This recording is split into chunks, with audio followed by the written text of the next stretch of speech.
It was early September of 2019 in Cedar Falls, Oregon, the kind of small town where people noticed when someone didn't show up where they were supposed to be. 19-year-old Lena Morris had been building a modest following online for nearly a year, uploading lighthearted prank videos to her small YouTube channel.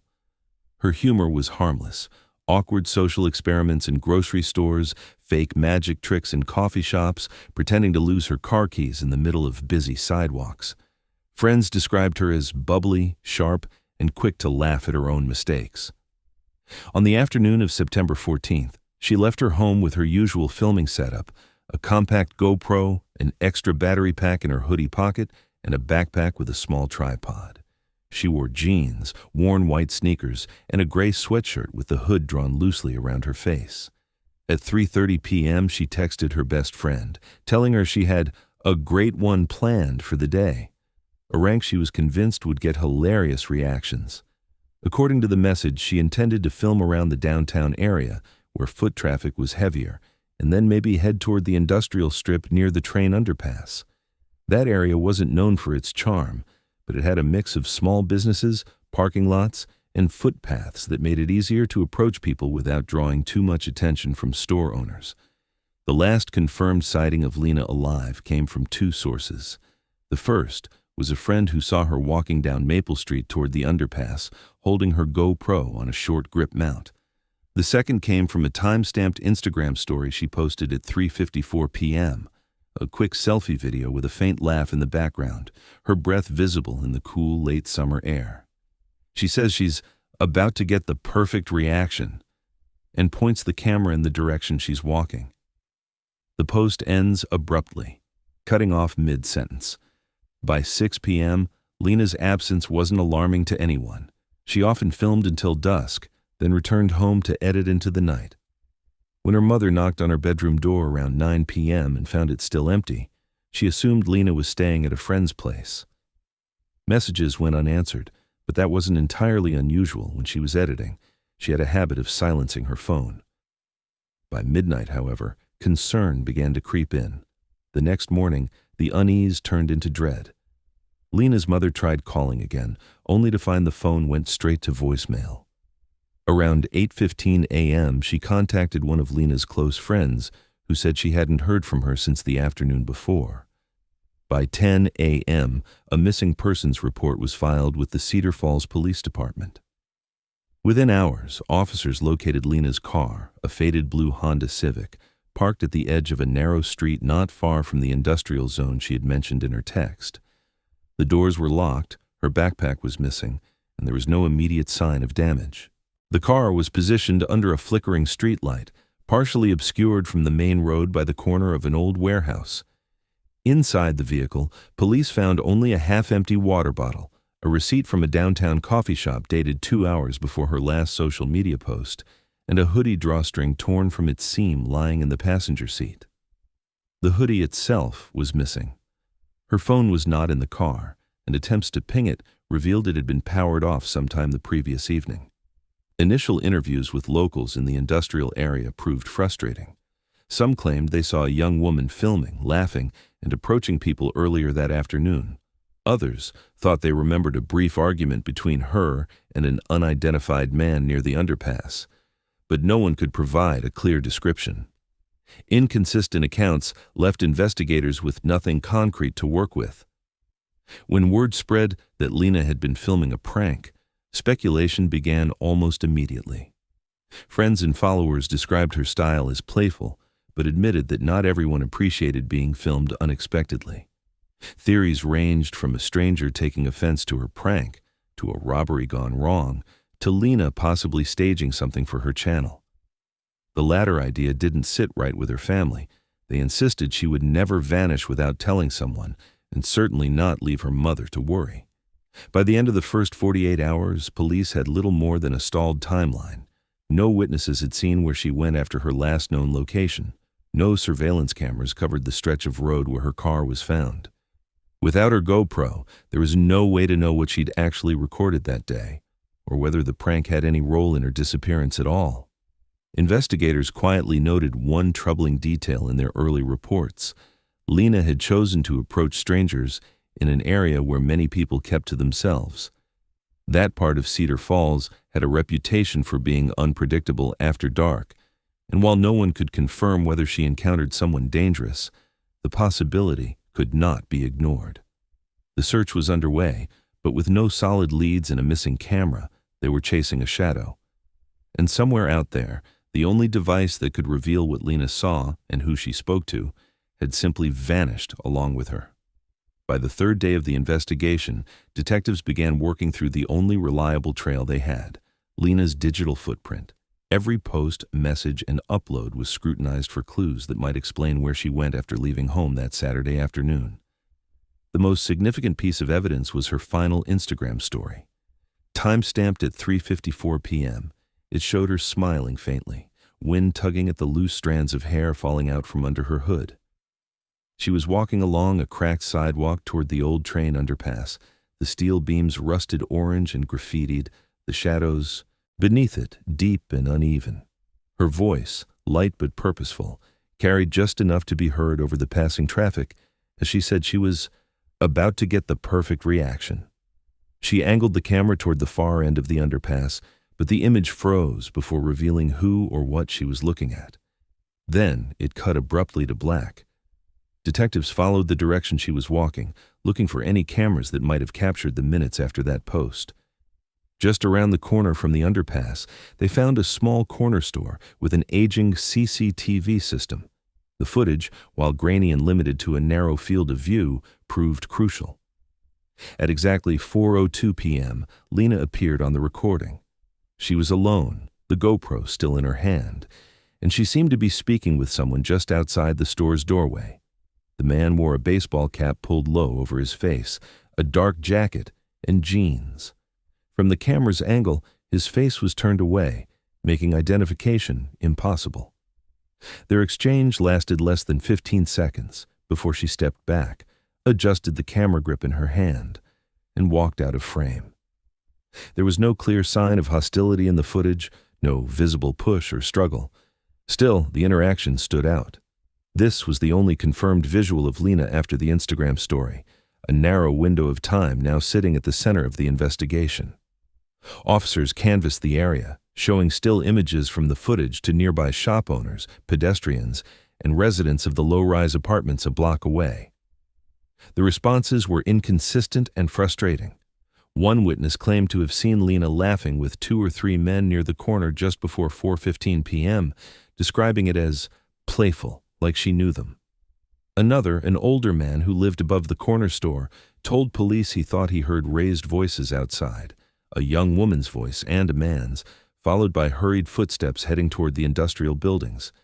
The contradictions only deepened the uncertainty. Were people misremembering the timing? Or had Lena interacted with more than one group during her last moments on record? Without clear timestamps from those accounts, investigators couldn't be sure if they were describing the same encounter seen on camera or something entirely different. Within days, these scattered accounts began to evolve into theories that spread beyond Cedar Falls. Local Facebook groups picked up on the story, posting the still frame of Lena from the store's footage alongside speculation about the man in the baseball cap. Some insisted he must have been a stranger she provoked during a prank, someone who didn't appreciate being filmed.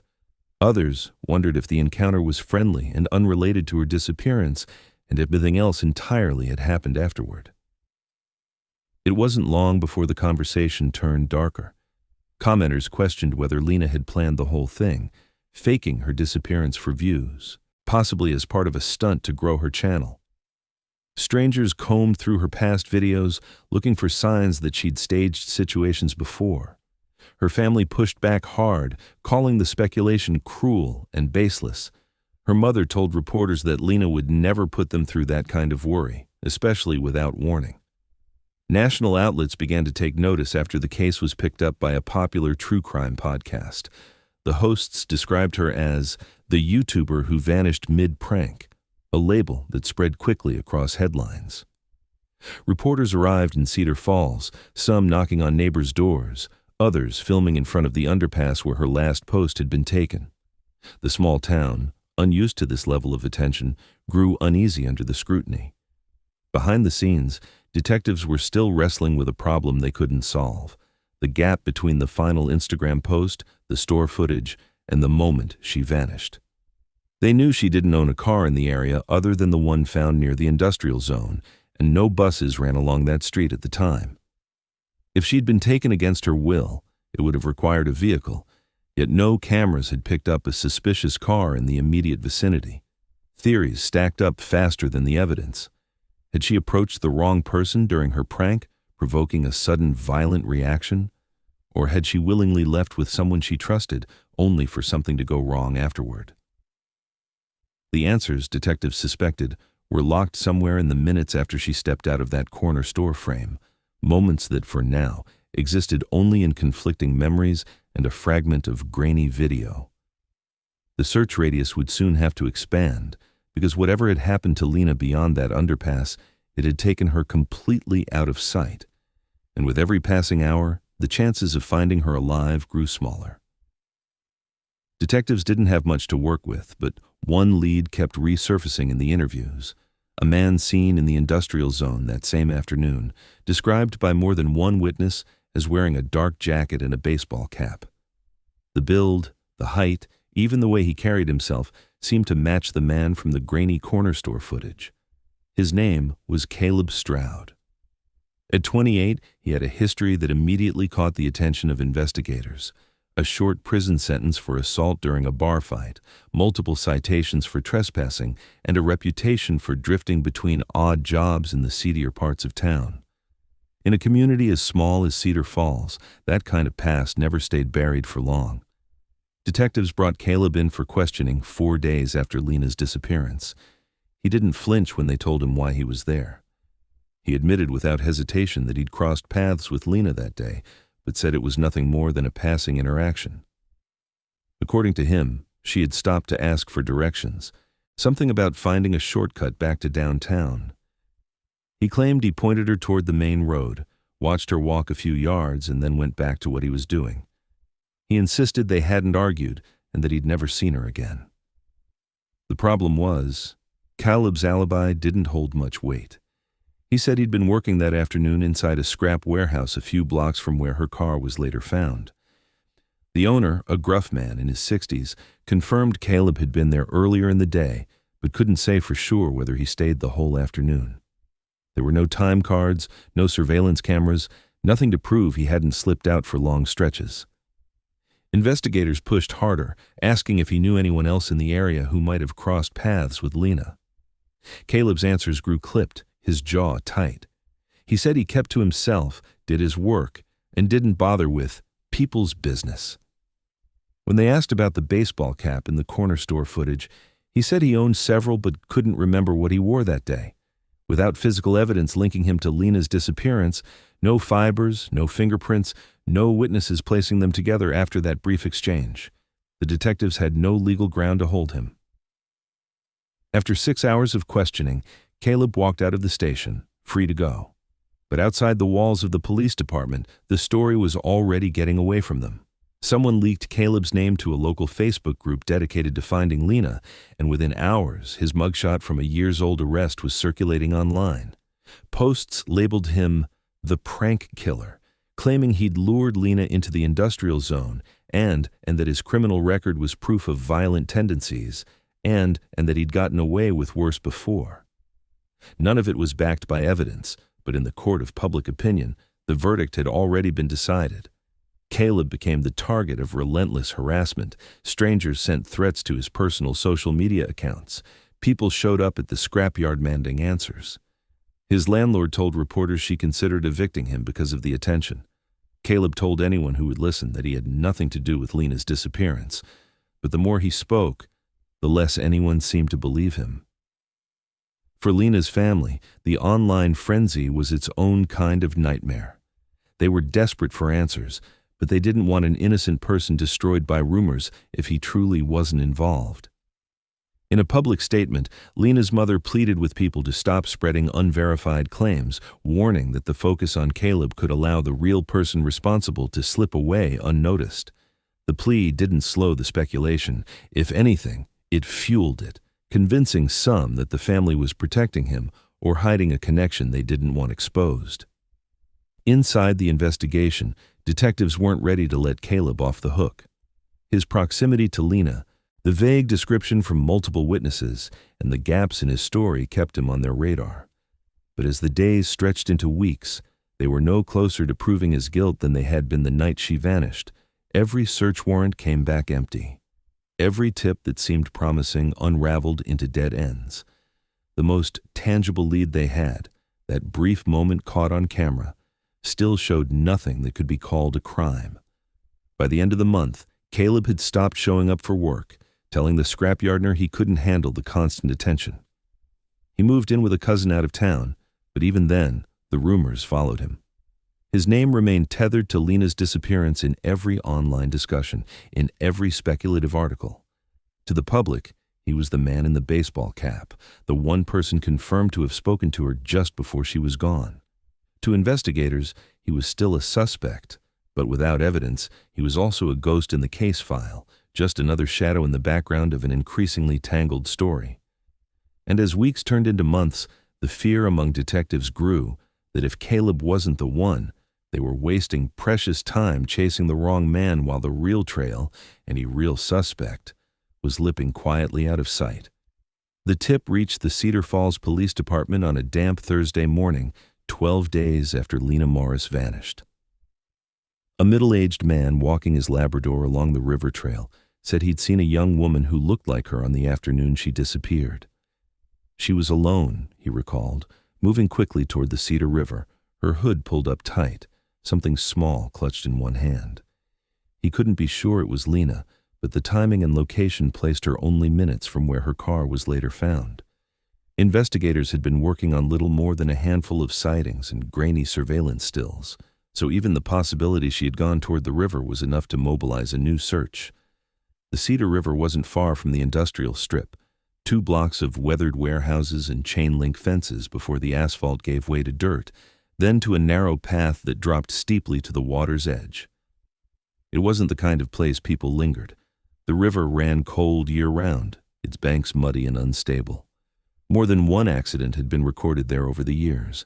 Fishermen swept off balance, drifters slipping in after dark. If Lena had gone that way, she could have been out of sight in seconds.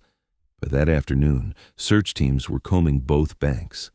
Cadaver dogs were the first line, their handlers moving slowly along the shoreline, stopping to let them sniff along the tangled roots and debris piles where the current slowed. Near a rusted drainage outlet that spilled storm water into the river, one dog alerted. The scent was faint, enough for the handler to raise a flag, but not enough to confirm human remains. Investigators marked the spot and radioed for divers. The next morning, the dive team arrived. The Cedar River was notorious among local rescuers, silt-heavy water with less than a foot of visibility and shifting currents that could sweep objects miles downstream. Wearing cold water suits and tethered to surface lines, the divers worked in a grid. They pulled up nothing of value: a couple of beer cans, a rotting log, a rusted bicycle frame, and a waterlogged jacket too deteriorated to identify. Hours passed, each sweep coming back empty. The drainage outlet where the dogs had alerted yielded no more than a layer of soft mud. Still, the river search changed the tone of the investigation. Detectives had to acknowledge the possibility that Lena had ended up in the water, whether by accident or by force. If she had been filming a prank when she encountered someone who reacted badly, the river could have been an easy way to make her disappear. That speculation reached the media before the day's search was even complete. By the evening news cycle, national headlines were calling it the YouTube prank gone fatal. Television segments leaned hard into the story of a young content creator risking too much for clicks. Archival clips of Lena's harmless social experiments, pretending to confuse strangers for celebrities, staging fake magic tricks, were juxtaposed with aerial shots of the murky river. The narrative implied an inevitability, a prank too far, a miscalculation that ended in tragedy. For her family and friends, it was both painful and inaccurate. They insisted Lena's pranks were never dangerous. She liked to provoke reactions, yes, but she knew her boundaries. She wasn't reckless, and she certainly didn't take physical risks for views.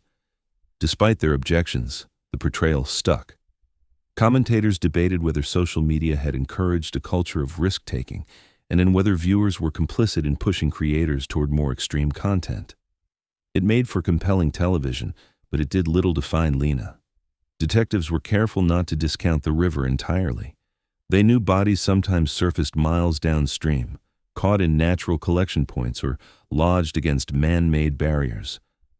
Patrol boats swept these areas, but so far, nothing had surfaced.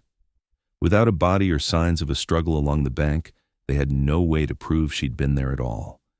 One detail remained especially troubling: her GoPro. In every video she had ever posted, Lena kept it either strapped to her chest or in her hand. She'd left her phone behind in the car, so if she was filming, the GoPro was the only device that could show exactly where she went and who she spoke to. If she'd fallen into the river, it was possible the camera had sunk into the silt, but divers searching near the drainage outlet found no trace of it. If she'd been forced into the water, the current might have carried it downstream, but patrol sweeps and bank searches turned up. Nothing. The absence of that camera began to take on a meaning of its own. Some investigators believed it was the most telling piece of the puzzle, that hadn't been lost by accident at all. If someone had harmed Lena, taking the GoPro would have erased the only direct evidence of what happened. Its disappearance suggested intent and possibly a second location, far from the Cedar River. After 3 days, the active dive operations were suspended. The official line was that resources had to be used where leads were strongest, but inside the department, the split in opinion was clear. Some believed the river search had been a necessary step to eliminate the theory. Others worried it had been a distraction that cost them precious time in the industrial zone where her last confirmed sighting had been. For the Morris family, the end of the river search brought no relief. They had hoped that if Lena had been in the water, at least there would be an answer, a recovery, a chance to bring her home. Now they were left with nothing. No body, no camera, no clear trail. Publicly, they thanked the search teams. Privately, they began to fear that the truth was slipping further out of reach. Online, the case continued to draw attention. Amateur sleuths posted their own theories, combing over old footage of Lena for hints of people who might have held grudges. Some insisted the river was the key, that they just hadn't searched far enough. Others doubled down on the idea of a violent confrontation during a prank gone wrong. A few revived the claim that she had staged her disappearance, a suggestion her family called cruel and absurd. The official files noted the river tip as unconfirmed but credible, a detail that would sit unresolved as the case moved forward. And somewhere out there, whether buried in the river's silt or kept deliberately hidden, was the GoPro that had been in Lena's hand that day. The one object that, if found, could replace all the speculation with proof. The one object that might have shown, without question, exactly what happened in the final minutes before she vanished from Cedar Falls.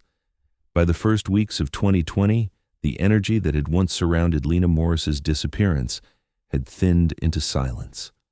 The cold air and the long winter nights in Cedar Falls seemed to mirror the investigation itself, still, stagnant, and offering no new answers.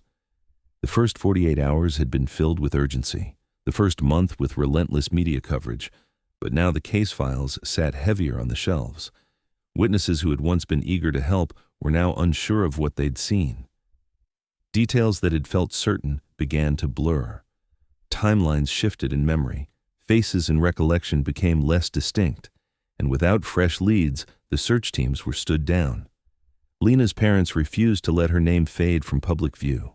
They pooled their savings to rent a billboard along the highway that cut through town.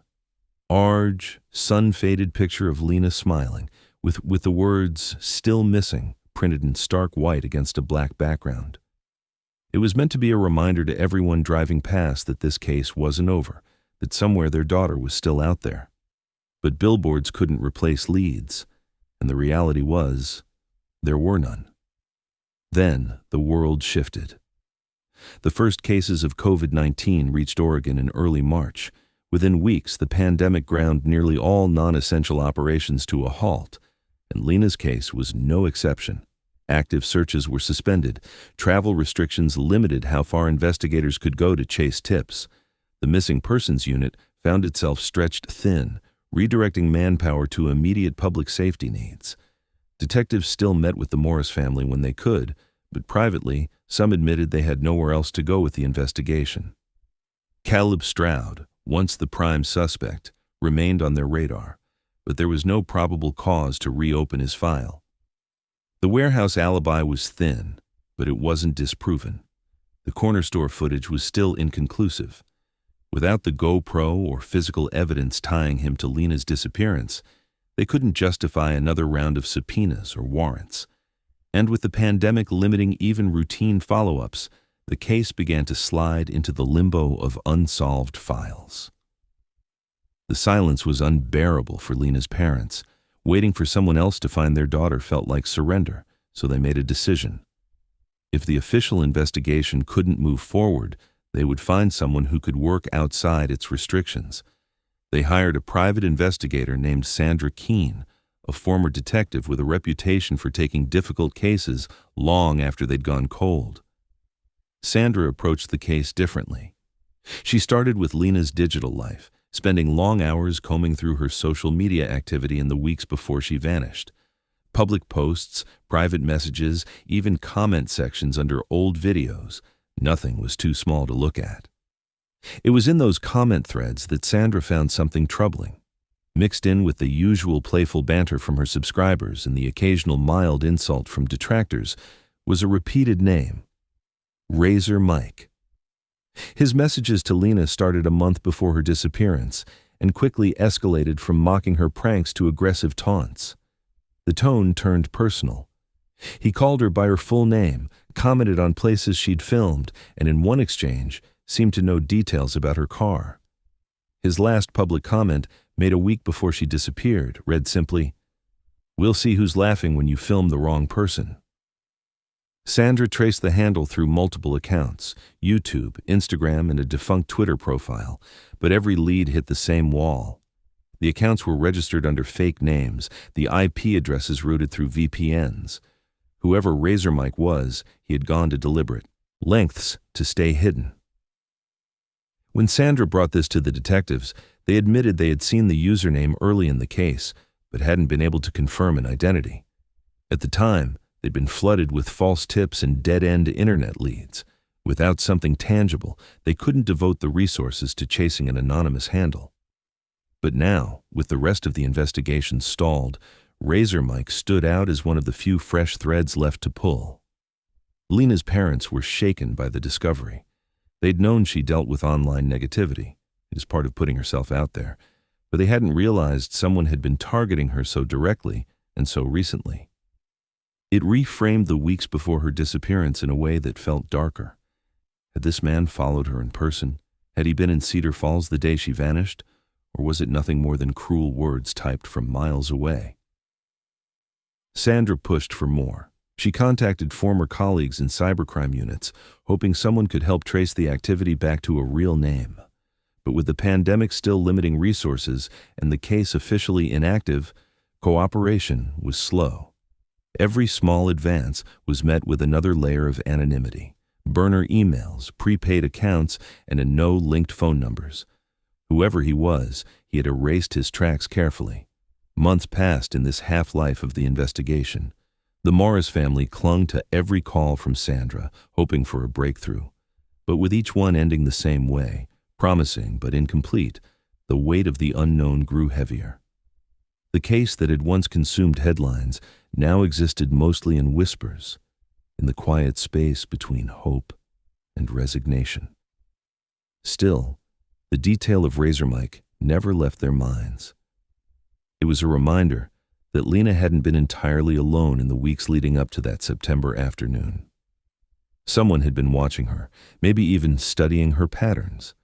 And while the rest of the world seemed to be moving on, the Morris family was left to wonder whether the key to finding their daughter had been lurking in the comment section all along, and whether that shadow behind a keyboard had stepped out into the real world the day she disappeared.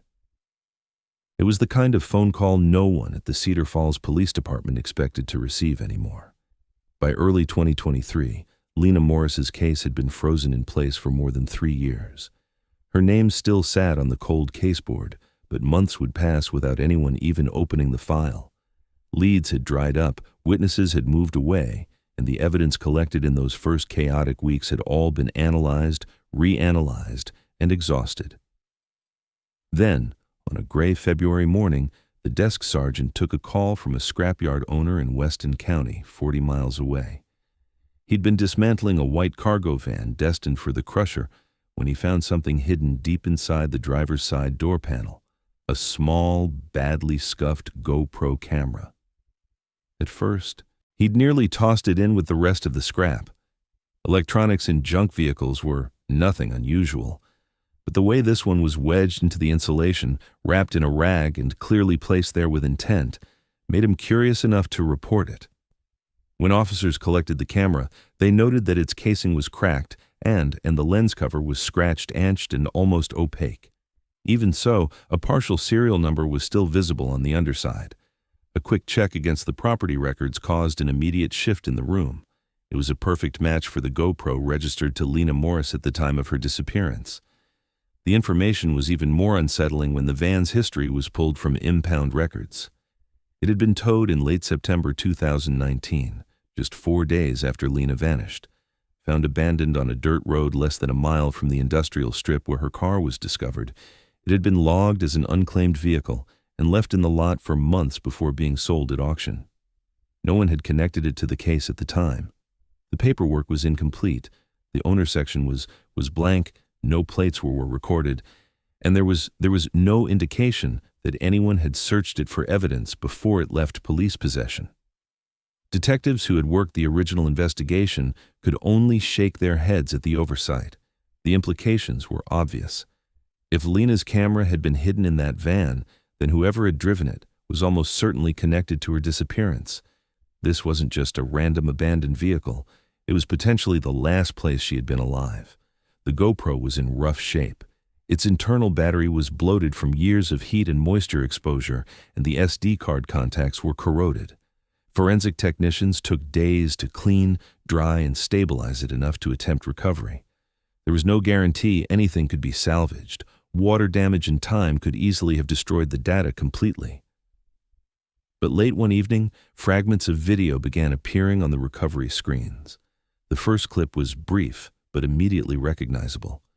Lena, in daylight, with the camera strapped to her chest, adjusting the frame as she walked.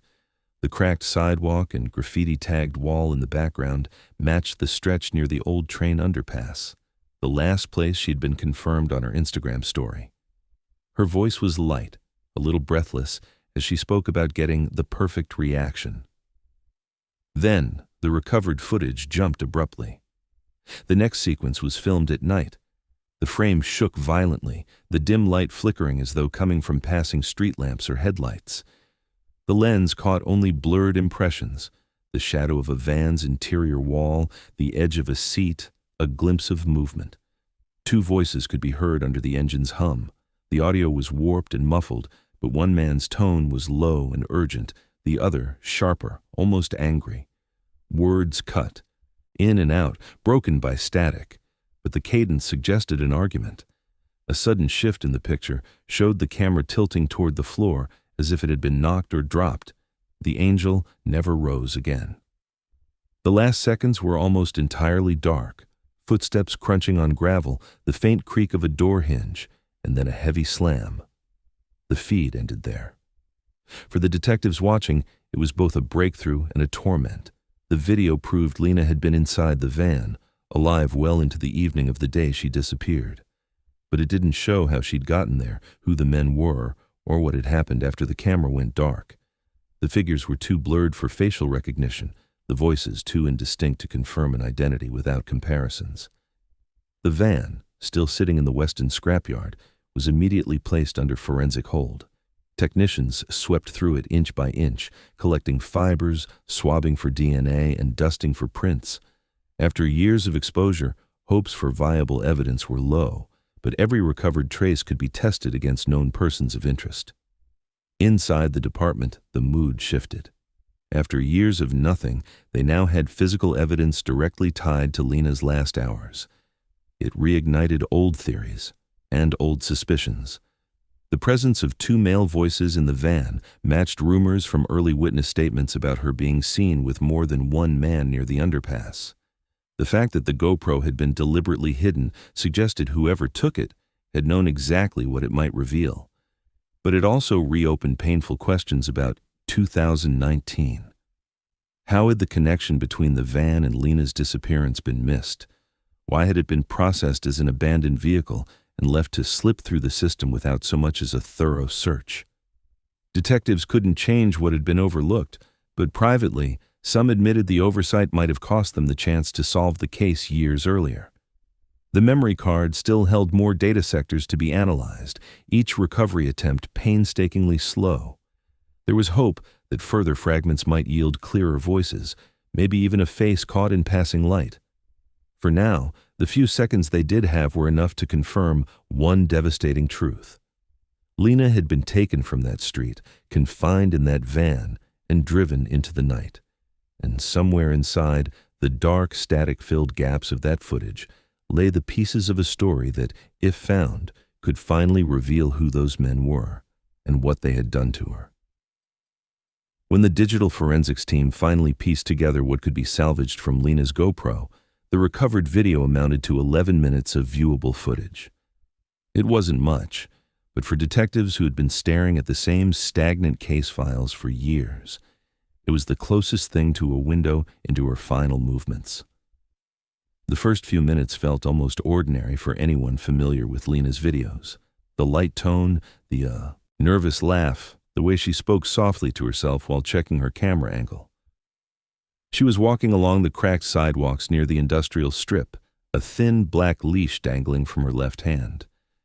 At the end of it was a small, weathered stuffed dog. It was clear she was filming another social experiment, the lost puppy prank her friends later confirmed she'd talked about trying. She would approach strangers, pretend she was looking for a missing dog, and gauge their reactions when she revealed the joke. She had done similar pranks before, swapping in different props, but this time there was a slight quiver in her voice. She tightened the camera strap on her chest, looked ahead toward the old train underpass, and took a steadying breath before speaking again. Her first interactions were uneventful. Two teenage girls glanced at her, shook their heads politely, and walked on. An older woman ignored her entirely. The exchanges were quick and harmless, and Lena gave a small laugh after each one, almost as if she was building momentum. Then the footage shifted. Ahead, emerging from the shadow of the underpass, was a man in a dark jacket and a baseball cap pulled low over his face. He was walking toward her, hands buried in his pockets. Lena's voice brightened as she approached, asking if he'd seen a small dog. She lifted the stuffed animal slightly, letting it swing at the end of the leash. The man slowed and turned his head just enough to glance at her from under the brim of his cap. His reply came sharp and immediate, cutting through the low background noise. He accused her of following him. The change in her tone was instant. Her laugh faltered. She told him she wasn't, showing the toy as if to explain. But the man stepped closer, his arm extending toward her. In one sudden motion, he grabbed the leash, yanking the stuffed animal toward himself. The camera jolted violently, the view filling with a close-up of his jacket, then swinging back to catch a fragment of his chin before it dropped again. Her voice rose, telling him to stop. It was then that a second figure entered the frame from the left, partially obscured by the dim light under the underpass. This man was taller and broader, and his face remained out of view. His voice was calm, but carried a cold finality. "Just get her in."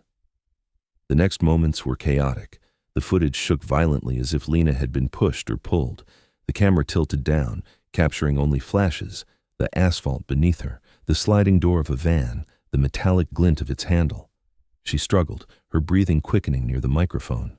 One of the men muttered something indistinct, his words lost under the shuffle of movement. The other responded with a short, clipped phrase before the view went abruptly black.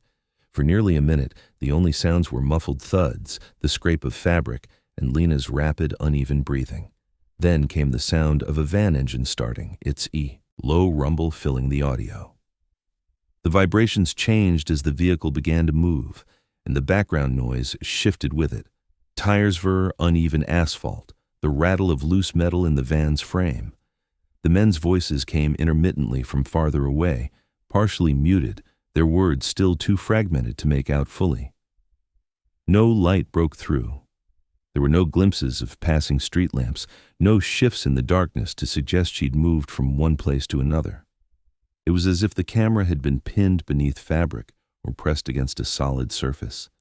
The sound of the engine and the occasional rise and fall of male voices were the only markers of time passing. When the recording ended, there was no sign of where they had gone or what happened next. The final seconds contained only the hum of the van in motion and an indistinct clatter, possibly something falling over in the back, before the file cut out completely. Investigators replayed those 11 minutes over and over. The man in the baseball cap matched the build and movement seen in the corner store CCTV from the day Lena vanished.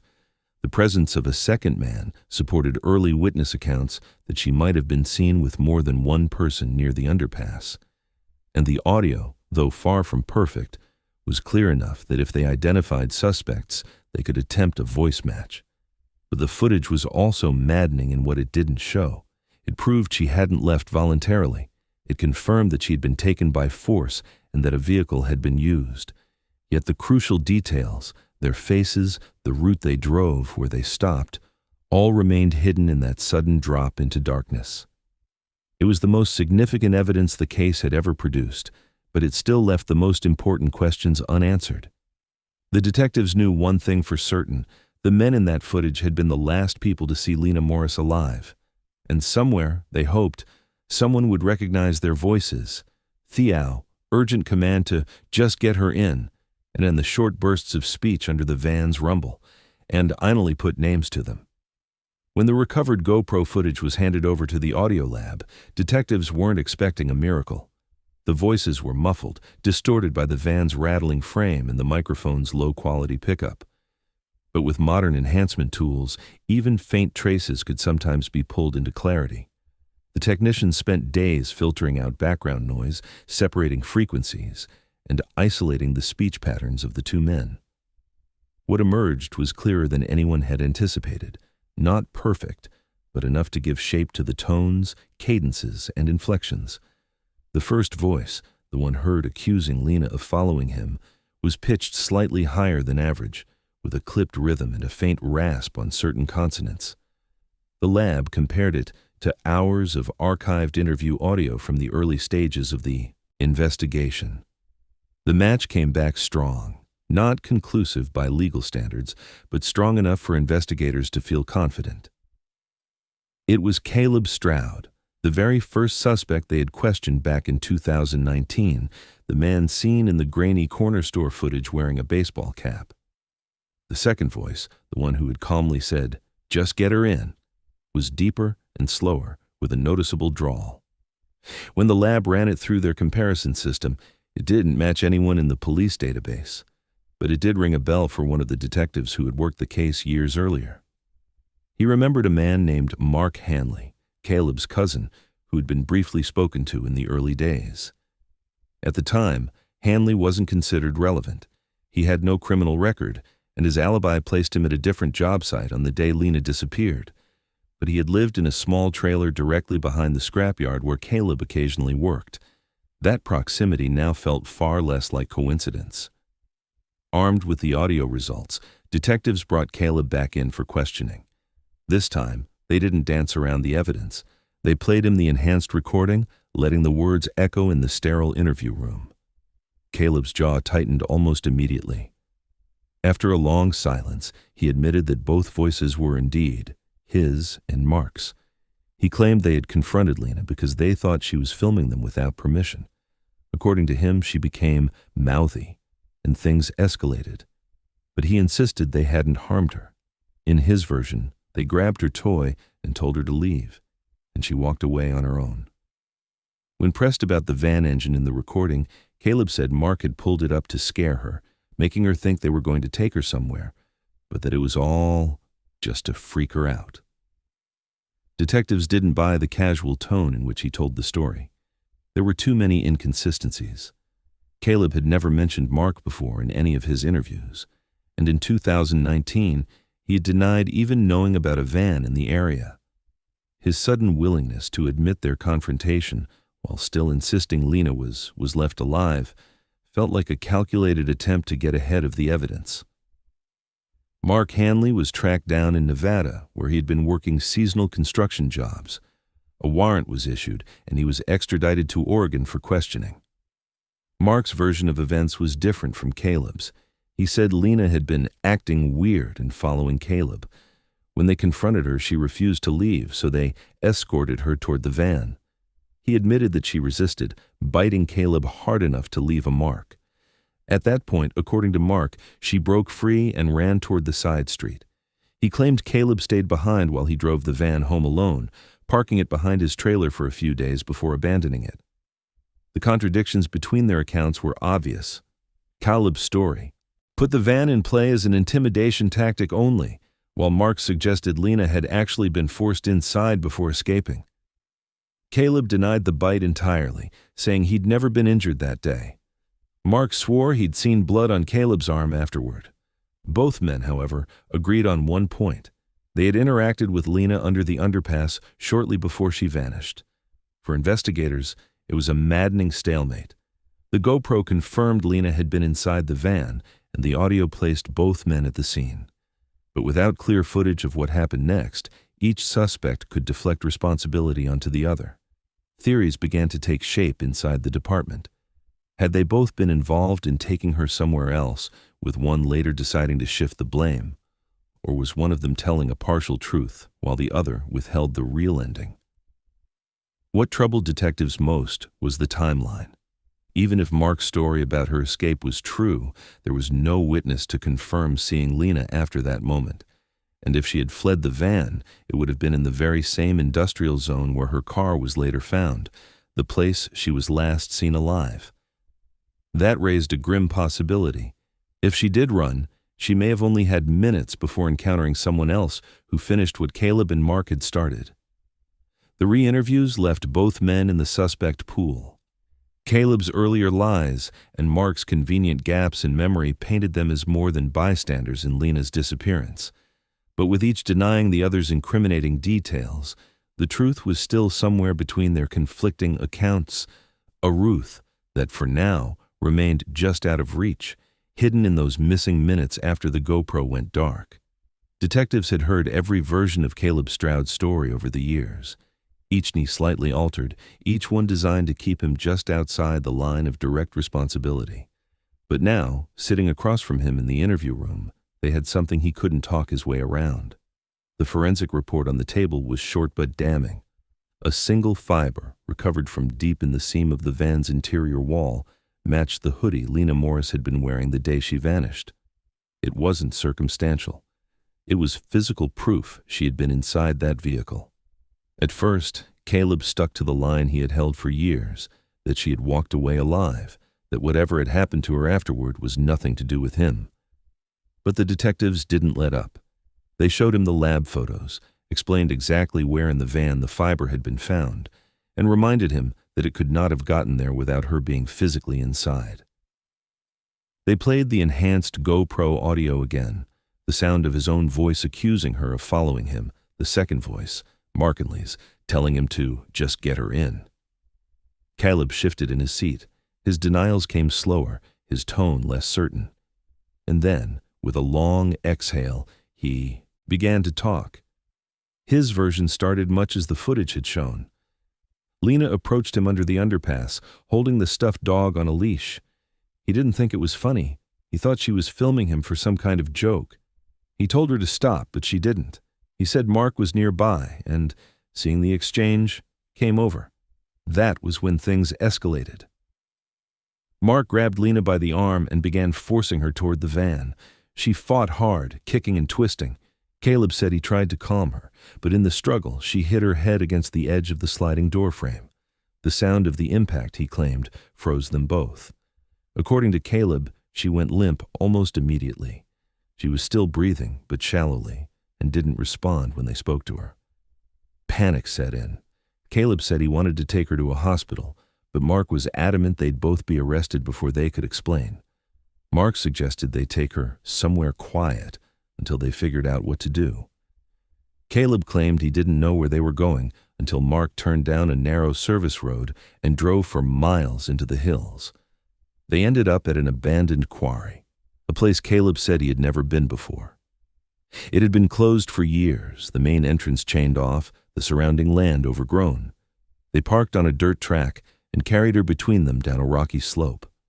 Caleb insisted she still had a pulse at that point, though she was completely unconscious. Mark, after crouching beside her in the moonlight, told him she was already gone. Caleb said he didn't believe him, but before he could argue, Mark began dragging her toward a disused shaft partially hidden by brush.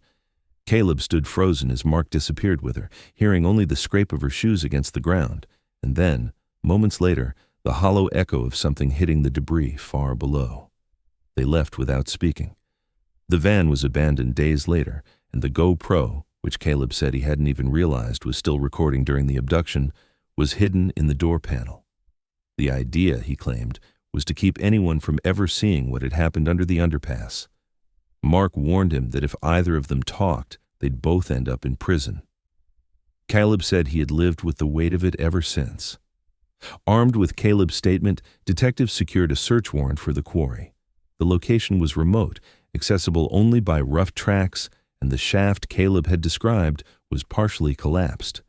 Crime scene teams worked carefully to descend into the opening, sifting through years of fallen rock, rusted metal, and decomposed wood. Hours into the search, they found what they had come for. Human skeletal remains lay scattered at the base, partially buried beneath rubble. A few feet away, lodged under a slab of concrete, was a small metal clip still attached to a strip of frayed fabric.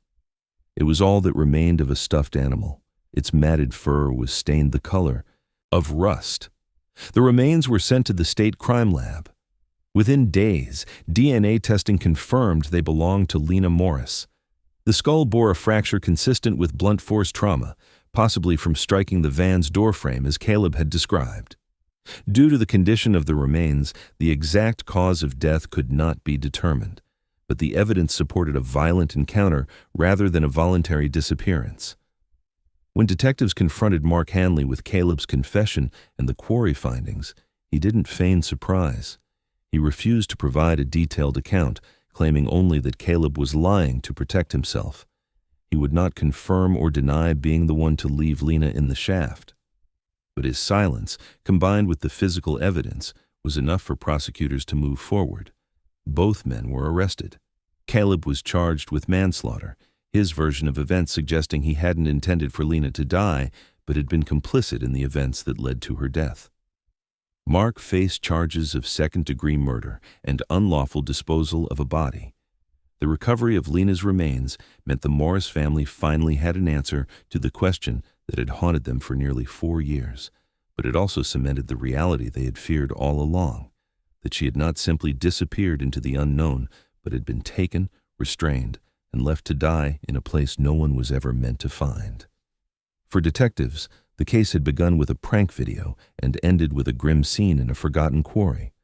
The stuffed dog, once a harmless prop, was now an exhibit tag in the evidence locker. And the two men who had kept their silence for years were finally facing the weight of what they had done. In August 2023, nearly 4 years after 19-year-old Lena Morris vanished, the Cedar Falls Police Department called a press conference. The room was full before the doors even opened.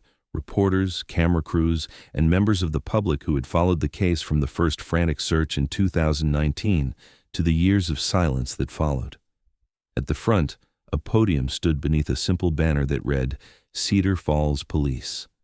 When the lead detective stepped forward, the murmurs in the room faded to a hush. His statement was brief, but carried the weight of 4 years of unanswered questions. Human remains recovered from an abandoned quarry in rural Oregon had been positively identified as belonging to Lena Morris. The breakthrough had led to the arrest of 2 men, Caleb Stroud, charged with manslaughter, and his cousin, Mark Hanley, charged with second-degree murder and unlawful disposal of a body. Both men were now in custody, awaiting trial. The confirmation was devastating, but it was not unexpected. Rumors had already spread after the quarry search weeks earlier, but until that moment, there had been no official word. For Lena's parents, seated quietly in the front row, it was the ending they had both dreaded and needed. The hope that their daughter might still be alive had been fading for years, but hearing it spoken aloud made it final. The search was over. After the formal briefing, the Morris family released their own statement. They thanked the public for keeping Lena's case alive long after the headlines had faded, and they singled out the scrapyard worker in Weston County who, in February, had found a hidden GoPro inside the door panel of a junked van and chosen to call the police. That single act had reignited the investigation. Without it, the evidence connecting Caleb and Mark to Lena might never have surfaced. They also thanked the detectives who had refused to close the file, even when months passed without a single new lead. The police confirmed that the GoPro footage would not be released in full. It was now a central piece of evidence, and portions of it were considered too sensitive for public viewing. Still, some details were included in the court filings, and they painted a grim picture.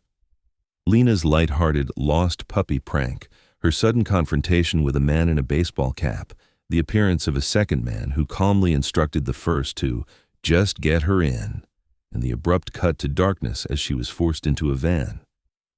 It was the last recording she would ever make. The story, now complete, was as simple as it was tragic. Lena's disappearance had not been the result of a long-standing grudge or a calculated plan. It was a chance encounter, a prank intended to make people laugh, colliding with the paranoia and volatility of two men who responded with aggression. Within minutes, what began as an awkward street interaction had turned into an abduction, and within hours, Lena was dead. For the detectives who had worked the case, the conclusion was bittersweet. Solving it had depended as much on luck as on persistence. The GoPro's survival after years hidden in the van's door panel was remarkable. Had the scrapyard worker been less thorough, it might have been destroyed with the rest of the metal. Even with modern forensic tools, without the footage's audio, there would have been no way to match the voices to Caleb and Mark, no confession from Caleb, and no location for the quarry where Lena's remains were eventually found. The case could easily have remained a cold file indefinitely. The physical evidence recovered from the quarry was stark in its finality. Along with Lena's skeletal remains, investigators found the rusted metal clip of a leash still attached to the frayed, discolored fabric of a stuffed dog, the same prop she'd been holding in her final video. It was a small object, but it carried the full weight of the case. It had been meant to draw a smile from strangers, yet it ended up as the silent witness to her final moments. In Cedar Falls, the impact of the resolution was immediate. The underpass where Lena was last seen became a place people avoided after dark. The old quarry, long abandoned, was sealed off completely, its entrances welded shut. Friends of Lena organized a small memorial at the spot where her car had been found, leaving flowers and handwritten notes beneath her photograph. The town, which had once been swarmed by national media during the early days of the investigation, settled back into a quieter rhythm, but the memory of what had happened lingered. The Morris family chose to step away from the public eye in the weeks that followed. They made no further statements to reporters, preferring to grieve privately. To them, Lena was not the subject of a viral true crime story or the face on a missing person poster. She was their daughter, and the details of her final hours were now part of an ongoing legal process they had no desire to relive in the court of public opinion. For the public, the haunting detail that remained was the role of the GoPro. For nearly 4 years, it had been hidden in darkness, wedged inside the door of a van, forgotten by the men who had tried to conceal it. In the end, it was that small, unblinking camera, not an eyewitness, not a confession, that told the truth about what had happened under the underpass that day. Its survival was the difference between a case solved and a case that would have stayed frozen in speculation. The footage itself, in fragments, had left an indelible mark on those who had seen it. They spoke of the contrast between the start and the end. Lena's laughter and the easy way she moved when she was in her element, replaced in an instant by confusion, fear, and the sound of strangers deciding her fate. The screen went black before the end, but the trajectory was already set. By the close of that August day, the press conference was over, the cameras were packed away, and the building was empty again. But for those who had lived with the case, the family, the investigators, and even the townspeople who had searched the streets and riverbanks in those first frantic days, the resolution was something that would not fade quickly. The truth was finally known, but knowing it did not make it easier to bear. What began in September 2019 as a harmless attempt to capture a funny moment for a small YouTube audience had ended with a body in a quarry and 2 men in handcuffs. And without the buried eye of her GoPro, sealed away in steel and silence for years, the story of what happened to Lena Morris might never have been told at all.